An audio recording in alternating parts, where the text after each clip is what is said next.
एक सरकारी कंपनी, 4 अरब रुपए और कौमी खजाने में एक बहुत बड़ा अतिया।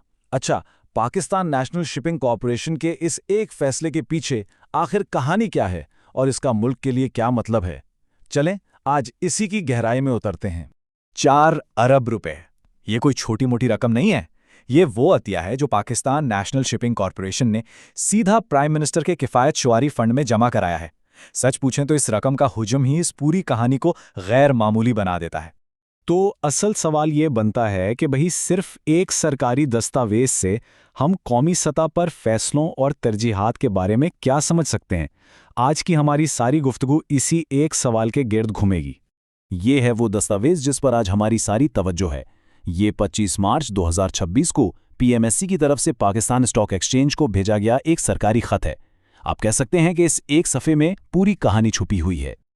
अब जरा इस खत के मौजू पर गौर करें। अहम मालूमात का इंकिशाफ। ये सिर्फ चंद अल्फाज नहीं है, बल्कि ये वो कानूनी जिम्मेदारी है जिसकी वजह से इतनी बड़ी खबर छुप नहीं सकी और हम सब तक पहुंची है।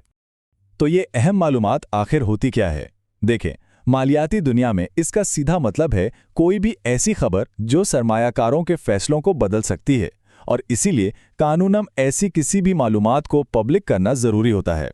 तो इस पूरे मामले में दो अहम किरदार हैं। एक तरफ है पाकिस्तान नेशनल शिपिंग कॉरपोरेशन, जो एक सरकारी इदारा है, और दूसरी तरफ है वज़ीर आज़म का किफ़ायत शारी फंड, जिसका मकसद कौमी बहबूद के काम करना है। तो अब सवाल ये पैदा होता है कि इतना बड़ा फैसला आखिर किन मराहिल से गुजर कर किया गया। चलें इस अमल को समझते हैं। यहां रफ्तार पर गौर करें, ये वाकई हैरानकुन है। 19 मार्च को विफाकी काबीना फैसला करती है और सिर्फ 24 घंटे के अंदर यानी 20 मार्च को पीएनएससी का बोर्ड उसकी मंजूरी दे देता है।